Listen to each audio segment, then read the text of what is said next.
What's good, Titans? It's your most hated power scaler here, King Churros. And today is a video dedicated to you guys. Y'all showed me a lot of love from the past video, so I'm gonna pay y'all back. Starting with addressing who's the second most powerful Titan in the Monsterverse as of right now. Who really gave Godzilla the hands? Muto Prime, the natural homemade Godzilla killer, or King Ghidorah, the false king who violates the natural order? And I will go over their feats and their stats to determine a true winner in this legendary battle. But before we begin, I'd like to give a special shout out to this wonderful person for requesting this video. I hope you're having a great day, mate, and hopefully I don't let you down with this analysis. Anywho, let's go. Muto Prime is the superior metamorphosis of the base female Muto. So any feats a female Muto would have would be upscaled greatly by the queen Muto Prime. Weighing a whopping 135,000 tons, Muto Prime ain't playing when it came to arm day. Muto Prime's punches can create category 8 to 12 earthquakes. Not only that, but Shorty got the superheated lava blades on her fists and forearms. She's not only Mike Tyson with Brax's knuckles, but those knuckles are on fire. Not only that, but Muto Prime got a body count of multiple Godzillas. Dagon being one of those examples. Muto Prime killing and impregnating Godzillas just like it's a regular Tuesday. And even when it came to the main man himself, she staggered and punctured him a lot, making Godzilla look like Falcone. Look at this punch. Look at this. She got Godzilla flying into the sky like he's Team Rocket. This is insanely impressive, as the majority of Titans can only dream of doing something like this to Goji. This is not even her best feat. Look at this one. She's not only Mike Tyson, but she's Black Canary too, completely shattering Godzilla's dorsal spikes. You know, the same spikes that rip through aircraft carriers and withstand nuclear bombs with zero issues. She's not only Aki, but she's as hard as a rock. Taking Godzilla swipes and kicks and still pressing them. She even took an atomic breath to the face and just got up. Iron Dragon could never. Despite being a fat cow, she's surprisingly fast, being able to travel at supersonic speeds underground. She's unironically as fast as Rodan. Rodan, I'm not gonna lie, bruh, it's time to pack it up. Monsterverse, please throw him a bone. Give him something. Muto Prime cements herself as a top tier in the verse. But where does King Ghidorah scale? Let's find out. After literally sleeping for thousands of years while getting hypothermia, King Ghidorah came in with Black Force energy, running hands with Godzilla, who's been training for this man's return. And King Ghidorah won the exchange.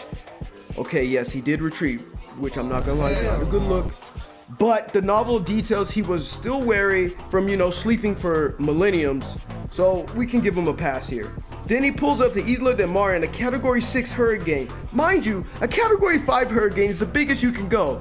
Not to Ghidorah though, he broke the scale. He easily takes out Rodan, who just easily wiped out the city. And then, we don't talk about the fight he had with Godzilla. But he did survive the Oxygen Destroyer, a weapon with a 2-mile radius and a more oxygen killing power. I'm telling you, Ghidorah is him. He's the GOAT. That's what I'm talking about. That's why he's the MVP. That's why he's the GOAT. The GOAT. And then he proves himself to be the king of the monsters. The humans had to get Godzilla the reboot card, and not only that, buff him as well. So now Godzilla's even stronger than he was before, and Ghidorah was still able to run the fades.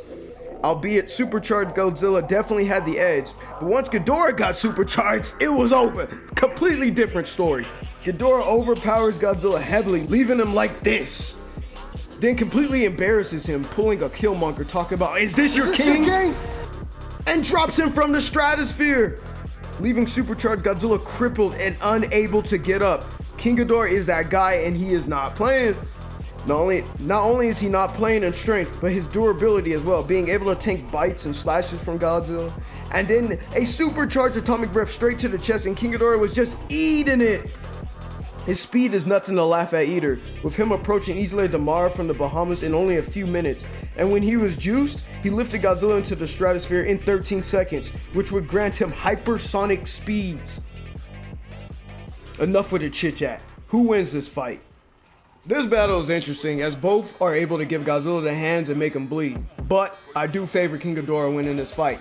It should be noted Muto Prime was especially made to counter Gojira's, and not especially any other Titans. Not saying she couldn't box the others, but she's doing well against Godzilla because she's kind of made to. King Ghidorah, on the other hand, he can victimize Godzilla without any special weaponry. Muto Prime got crippled by a large blast of regular nuclear energy, while King Ghidorah withstood a prolonged blast of the supercharged beam to the chest in his base form without being critically injured. He's even able to physically overpower Godzilla when supercharged, while base Godzilla is stated to be stronger than Prime, and we see him do so even with a shattered back. To be fair, Muto Prime was distracted by a prototype Orca, so it's not like he did it all willy-nilly, but if they're fighting in a city, King Ghidorah can just power himself up by making himself immensely stronger, or he can just energy drain Muto Prime herself, since he can physically subdue her. If he pulls what he did to Godzilla to Prime, I don't see her taking it well, considering what happened to her last time. Best bet I can see for Muto Prime is her EMP nerf on King Ghidorah's electric manipulation, but King Ghidorah should be able to handle her with just physical attacks alone. And it wouldn't help that King Ghidorah can just regen throughout the entire fight, and Muto Prime doesn't really have an answer for that.